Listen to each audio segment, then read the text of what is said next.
कई लोगों के मन में वैसे कोई ख्याल रखते हैं कि इतने 3 दिन के शिविर से क्या हो सकता है, इंसान के जीवन में इतनी आसानी से कैथारसिस वगैरह हो जाती है क्या, और इसकी कोई आवश्यकता वगैरह है कि ध्यान खुद ही अपने आप ही अपना रियलाइजेशन करने से, पृथक्करण करने से ही आता है। तो इसके बारे में जरा कुछ, मैंने अपने ढंग से कुछ न कुछ तो बताया, लेकिन आप जरा साफ क्या करें। एक तो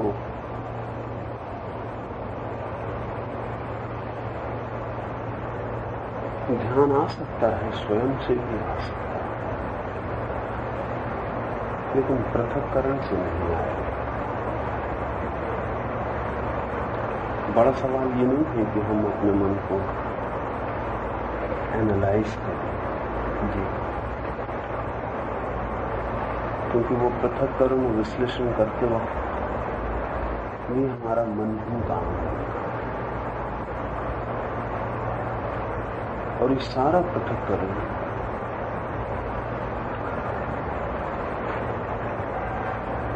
हमारे ही मन को 2 खंडों में तोड़ते चले।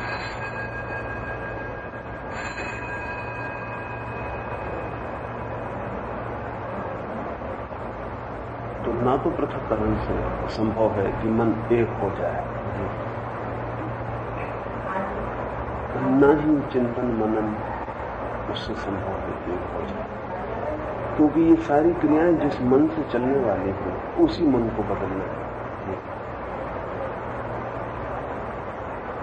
एक ही व्यवस्था से हो सकता है कि ना तो हम पृथक्करण करें, ना हम चिंतन मनन करें, वरन मन के प्रति हम धीरे धीरे जागरूक होते चले जाएं। जागरूक होने का अर्थ ये है कि हम कोई निर्णय नहीं लेते कि क्या बुरा है क्या भला है, हम कोई पक्ष विपक्ष नहीं लेते, मन का ये हिस्सा बचाना है, ये अलग करना है, ऐसी भी कोई धारणा नहीं। जैसा भी मन है, बिना किसी भाव के, बिना किसी पूर्व धारणा के हम इस मन के प्रति जागते चले जाएं। अगर जागरण में थोड़ा सा भी पक्षपात होगा मन में, तो मन खंड खंड हो जाएगा। तब 2 हिस्से हम तोड़ लेंगे, अच्छे और बुरे का हिस्सा हम अलग कर लेंगे, और जैसे मन टूटा कि ध्यान असंभव है। ध्यान का अर्थ है कि मन की समग्र अवस्था मिल जाए, अटूट अवस्था मिल जाए, टोटल अवस्था मिल जाए। तो अगर मैं बिना किसी पूर्व धारणा के, निर्णय के, अच्छे बुरे के, ख्याल के, शुभ अशुभ के, जैसा भी हूं, इसके प्रति मेरे होने के 2 ढंग हो सकते। जैसा भी मैं हूं, इसके प्रति मैं सोया हुआ हो सकता हूं, और जैसा भी मैं हूं, इसके प्रति मैं जागा हुआ हो सकता हूं। निर्णायक नहीं, कोई जजमेंट नहीं। जो भी मैं कल तक करता रहा हूं वो मैं सोते सोते करता रहा हूं। आप पे क्रोध किया है तो बेहोशी में किया है। ऐसे हुआ है कि जब हो चुका है तब मुझे पता चला है कि ये क्रोध हो गया, और जब हो रहा था तब पता ही नहीं चला। पृथक्करण वाला आदमी कहेगा क्रोध बुरा है, इसे मन से अलग कर। चिंतन मनन वाला आदमी कहेगा कि क्रोध बुरा है, उसका कोई पक्ष होगा। जागरण, अप्रमाद की जो व्यवस्था, अवेयरनेस की जो व्यवस्था, वो इतना ही कहेगी क्रोध हुआ है, और मैं दुखी क्रोध की वजह से नहीं हूं, दुखी हूं इस वजह से कि मेरे सोते सोते हुआ है। तो मेरी लड़ाई क्रोध से नहीं है, मेरी लड़ाई इस सोएपन से। तो अगर हम अपने सोएपन से लड़ते चले जाएं और धीरे धीरे हमारी प्रत्येक क्रिया हमारे होश में होने लगे, तो बड़े मजे की बात है कि कुछ क्रियाएं होश में हो ही नहीं सकती, जिससे क्रोध नहीं हो सकता।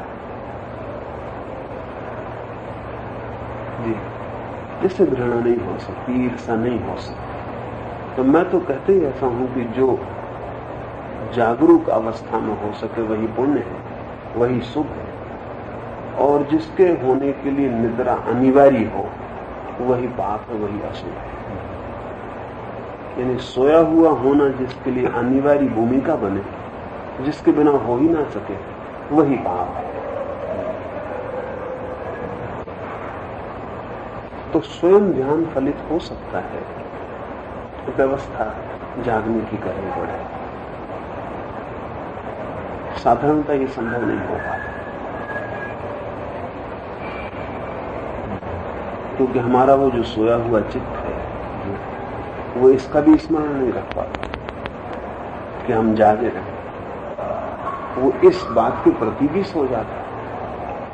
कभी कभी ख्याल आता है कि निर्णय किया था कि जागते रहेंगे, लेकिन ये निर्णय भी तो हमने जागा हुआ नहीं किया है। ये निर्णय भी तो हमारी नींद का ही निर्णय है। इसलिए ये बात तो बिल्कुल ठीक लगती है, लेकिन हो नहीं पाती।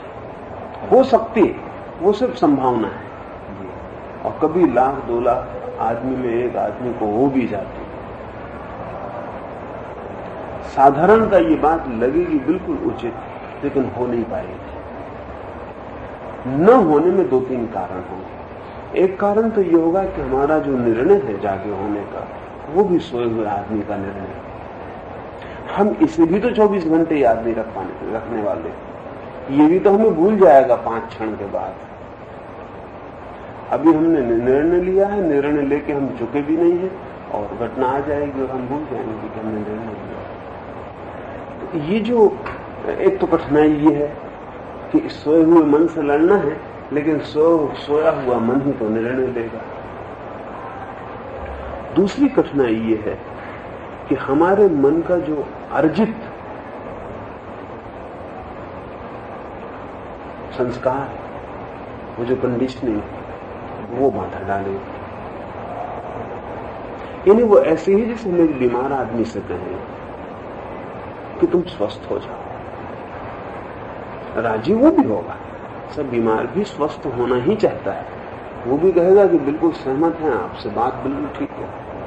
लेकिन ये जो बीमारी के कीटाणु भरे पड़े हैं, ये जो बुखार चढ़ा हुआ है, इसका क्या कर रहा है? स्वस्थ तो मुझे भी होना। जब भी हम किसी आदमी से बात कर रहे हैं तो वो आदमी खाली नहीं है, वो आदमी भरा हुआ है। इस जन्म के संस्कार हैं, और अगर हम और गहरे देखें तो और जन्मों के संस्कार हैं, वो सब भरे हुए हैं। वो बोझ उसके सिर पर है। तो ये जो बोझ है ये बाधा डालेगा, क्योंकि कल तक जो मैंने किया है, अनंत बार जिसे किया है, उसकी गहरी पकड़ और उसके सांचे बन गए, उसके ग्रूव्स में। तो मुझे पता ही नहीं चलता, और वही हो जाता है। क्योंकि स्वभावतः मन का नियम है कि जहां लीस्ट रेजिस्टेंस है, मन वही करेगा। जीवन का ही नियम है। अगर मुझे यहां से उस दरवाजे तक पहुंचना है तो मैं सबसे कम दूरी चुनूंगा, स्वभावतः सीधी रेखा चुनूंगा। सीधी रेखा का मतलब ये है कि 2 बिंदुओं के बीच में निकटतम जो दूरी है, कम से कम जो दूरी है, उसको हम पागल कहेंगे जो 25 चक्कर लगाते उस जगह पहुंचे। और निकटतम और सरलतम वही है जो मैंने किया है। क्रोध मैंने किया है करोड़ों बार, अक्रोध मैंने कभी किया नहीं। तो करोड़ों बार किए गए क्रोध की अपनी नहर बनी हुई है, इधर उठ ही नहीं सकती कि उधर बही नहीं। वो नहर बिल्कुल तैयार है, वो प्रतीक्षा कर रही है, दूसरी कोई नहर नहीं है। तो अल्टरनेटिव बहुत कम है। संभावना यही है कि जब क्रोध की स्थिति उत्पन्न हो तब आप फिर क्रोध कर जाएंगे, हालांकि फिर पछताएंगे। ये पछताने का भी ग्रूव है। ये हर बार क्रोध के पास की बगल की चैनल है, जो कि हर बार आपने क्रोध किया है और हर बार आप पछताए भी हैं। तो क्रोध का भी एक रास्ता बना हुआ है, फिर क्रोध के बाद पछताने का रास्ता भी बना हुआ, वो उसी की छाया है। ठीक है, इसमें भी आपको नया काम नहीं कर रहे हैं। पहले भी क्रोध किया था, पहले भी पछताए थे, अब फिर क्रोध किया, फिर पछता लिए। उसी के पास में कसम खाने का रास्ता भी बना हुआ है। वो सब बने हुए रास्ते, पहले भी कसम खाई थी कि अब क्रोध ना करूंगा, अब फिर कसम खा लेंगे अब क्रोध ना करूंगा, लेकिन एक बात बिल्कुल ख्याल में ना आएगी कि ये सब वही हो रहा है जो हो चुका है बहुत बार, और जितनी बार दोहरता जाएगा उतना मजबूत होता चला जा रहा है। एक तीसरी बात, जो कुछ भी हमने किया है उसे भी हमने कभी पूरा नहीं किया है। क्रोध भी हमने कभी पूरा नहीं किया, घृणा भी हमने कभी पूरी नहीं की, दुश्मन भी हम कभी पूरे नहीं हुए, किसी को मार डालना जरूर चाहा है, मार ही नहीं डाला, खुद भी आत्महत्या करनी चाहिए लेकिन कर ही नहीं ली। तो जो भी हमने करना चाहा है उसका एक हिस्सा हमने दबाया भी है, वो हमारा सप्रेशन का बोझ है, वो प्रतीक्षा कर रहा है हर वक्त, वो हमेशा बल देता है उसी को करने को जो आपने रोक लिया है। तो इधर नहर खुदी हुई है, इधर पीछे से फोर्सेस इकट्ठी हैं, बड़ी शक्तियां इकट्ठी हैं जो कहती हैं कि बस करो क्रोध, क्योंकि वहां भरा हुआ है बोझ, वो निकलना चाहता है। ये तीन चीजें आपको, सब निर्णय आपके तोड़ देंगी, ध्यान आपसे हो नहीं पाएगा। इन तीनों से निपटने के लिए जो मैं ध्यान कह रहा हूं वो व्यवस्था है, इसलिए कैथारसिस उसमें मेरा पहला हिस्सा है। कैथारसिस में दो बातें हैं, एक तो जो मुझ में भरा है, पुराना दबाया हुआ है, उसको मुक्त करना, उसको रेचन करना। अब ये जो पुराना दबाया हुआ है, अगर किसी के ऊपर इसका रेचन किया जाए तो फिर उपद्रव शुरू हो जाएंगे। अगर मेरे भीतर दबाए हुए क्रोध की एक मात्रा है, वो मैं अगर आप पर निकालूं तो आप बैठे तो नहीं रहेंगे, आप भी जवाब देंगे, आप भी मेरे जैसे आदमी, आप भी लकड़ी लेके खड़े हो जाएंगे।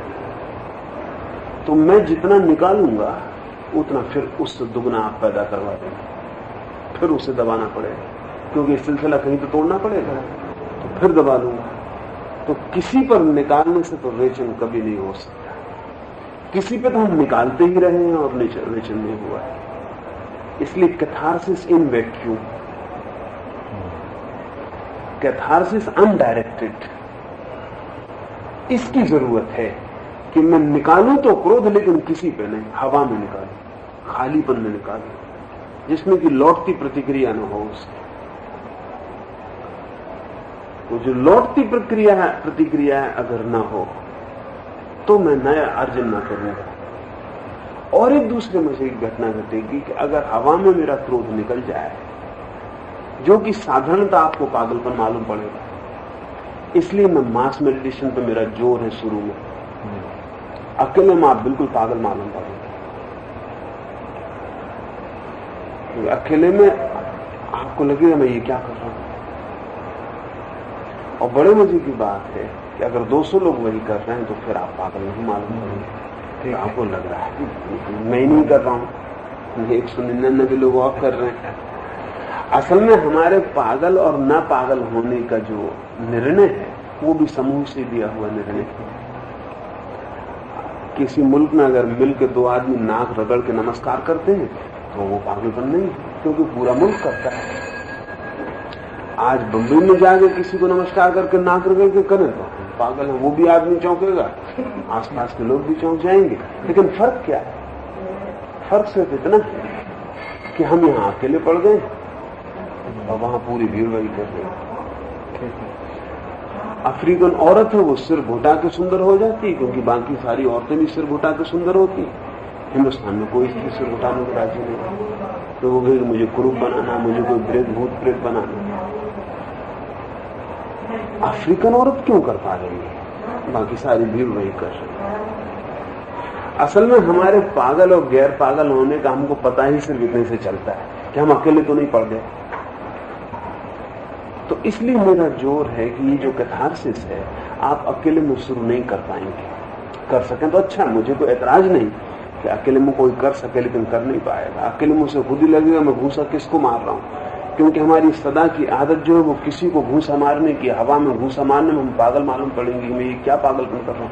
हवा में घूसे हमने सिर्फ पागलों को मारते देखा है, हवा में चिल्लाते सिर्फ पागलों को देखा है, नहीं कोई मौजूद है और बोलते सिर्फ पागलों को देखा है। हम तो सब समझदार, कोई हो तो बोलते, कोई हो तो घूंसा मारते, कोई हो तो क्षमा मांगते, कोई हो तो चिल्लाते, कोई कारण हो तो हम रोते हैं, कोई कारण हो तो हम हंसते हैं। अकारण तो हम कुछ भी नहीं करते। अगर ठीक से समझे तो अकारण करने वाले आदमी को हम पागल कहते हैं। एक आदमी बैठा अचानक यहाँ हंसने लगे, खिलखिलाकर हम कहेंगे पागल, क्योंकि अभी तो कोई बात भी ना हुई, अभी तो कोई चर्चा ना हुई। चर्चा हो, खूंटी हो टांगने को, फिर हंसे तो हम कहेंगे चलेगा।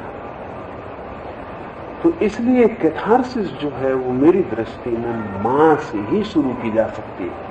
इतने हिम्मत के बहुत कम लोग हैं जो अकेले में कैथारसिस कर सके।